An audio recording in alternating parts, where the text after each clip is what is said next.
اور اب خبر تفصیل سے جموں کشمیر قانون ساز اسمبلی کا 5واں سیشن آج سے شروع ہو گیا ہے، جس کا آغاز لیفٹیننٹ گورنر کے خطاب سے ہوا، جس میں وزیر اعلیٰ عمر عبداللہ اور کابینہ کے تمام وزراء نے شرکت کی۔ اسپیکر عبدالرحیم راتھر نے ممبران کو نظم و ضبط کے ساتھ اپنے معاملات اٹھانے کی اپیل کی۔ اجلاس کے دوران نائب وزیر اعلیٰ سریندر چودھری نے اسٹیٹ ہوڈ کا ذکر کیا، جبکہ کانگریس صدر طارق حمید قرہ نے بزنس رولز کی بات کی اور بی جے پی ممبران نے بجٹ سیشن سے مایوسی کا اظہار کیا۔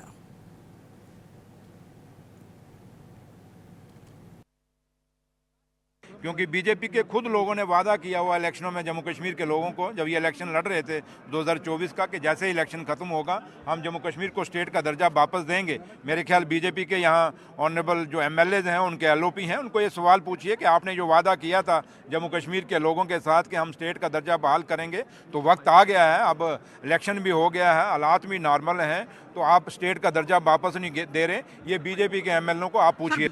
کنفیوژن ہے، چاہے وہ پولیٹیکل کنفیوژن ہو، چاہے وہ ایڈمنسٹریٹو ہو یا ڈیولپمنٹل ہو، وہ کنفیوژنز تب تک برقرار رہیں گے اور یہ کھینچا تانی تب تک برقرار رہے گی جب تک کہ بزنس رولز نہ ہوں، اور بزنس رولز آنے کے بعد میں یہ سارے کنفیوژنز اگر دور ہو سکتے ہیں۔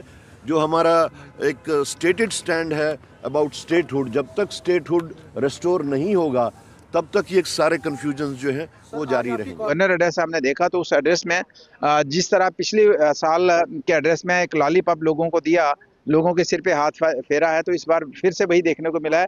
جموں کشمیر کے لوگوں کو اس پھر سے گورنر ایڈریس کے مادھیم سے جو سرکار نیا بجٹ پیش کرنے والی ہے، مجھے نہیں لگتا کچھ۔ جموں کشمیر کے لیفٹیننٹ گورنر منوج سنہا نے اسمبلی کے بجٹ اجلاس سے خطاب کرتے ہوئے حکومت کے اس عزم کا اعادہ کیا ہے کہ بے روزگاری کا خاتمہ، بنیادی ڈھانچے کی کمی کو دور کرنا اور سماجی بہبود کے اولین ترجیحات ہیں۔ انہوں نے کہا کہ منتخب حکومت عوامی امنگوں کی ترجمانی کرتے ہوئے ترقی اور وقار کے مشن پر گامزن ہے۔ ایل جی سنہا کے مطابق انتظامیہ نے یومیہ اجرت پر کام کرنے والے ملازمین اور محروم طبقات کے مسائل کو ہمدردی سے حل کرنے کے لیے اصلاحاتی اقدامات شروع کیے ہیں۔ انہوں نے مزید کہا کہ شفافیت اور ڈیجیٹل گورننس کے ذریعے عوام کا جمہوری اور اداروں پر اعتماد بحال ہوا ہے اور ہر خطے کی آواز کو پالیسی سازی میں اہمیت دی جا رہی ہے۔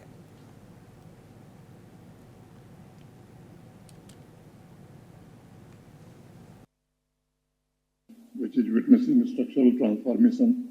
Major hydropower projects, Pakaldul, Kiru, Quad and Ratli, with a combined capacity of 3,014 megawatt are under active execution. Over the past 5 years, a record 5,708 MVA has been added to the distribution sector and 4,239 MVA to the transmission sector. Installation of smart prepaid meters is underway in mission mode, with 10.44 lakh smart meters already installed and 100% coverage targeted by 26-27. As a result, losses have been reduced by 9%, while revenue realization has increased by 16%. Budget کے حوالے سے آج جموں میں وزیر اعلیٰ عمر عبداللہ کی رہائشگاہ پر ایک اہم کابینہ اجلاس طلب کیا گیا۔ وزیر اعلیٰ اس اجلاس کی صدارت کر رہے ہیں۔ ذرائع کے حوالے سے 6 فروری کو بجٹ پیش کیے جانے پر اجلاس میں تبادلہ خیال کیا جائے گا۔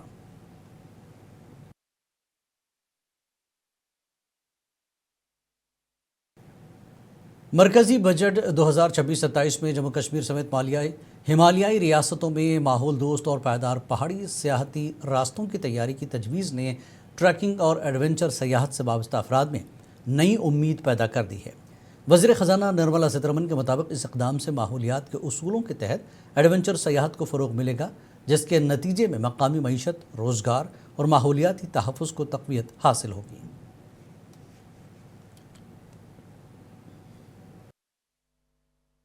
We will develop ecologically sustainable mountain trails in Himachal Pradesh, Uttarakhand and Jammu Kashmir. Also in Araku Valley in the Eastern Ghats and Podigai Malay in the Western Ghats. کیونکہ یہاں کا یوتھ جو ہے یہ بیکار بیٹھا ہوا ہے، ان کو فائدہ ہونا چاہیے۔ یہاں اکنامی یہاں کی بہت کام ہے، اس سے اس کا فائدہ ہوگا۔ جو ہے ہائکنگ اور ٹریکنگ روٹس کھول دیے گئے ہیں، اس سے بہت اچھا فائدہ ہوگا یہاں کی عوام کو، خاص کر یہاں کے یوتھ کو۔ ہاں، پھر سے وہی بہار رہا یہاں دوبارہ شروع ہونا چاہیے۔ جو کشمیر میں کشمیر تو مانا جاتا ہے، خاص کر ہمارا جو ویری ناگ ایریا ہے، یہاں تو بہت وسائل ہے،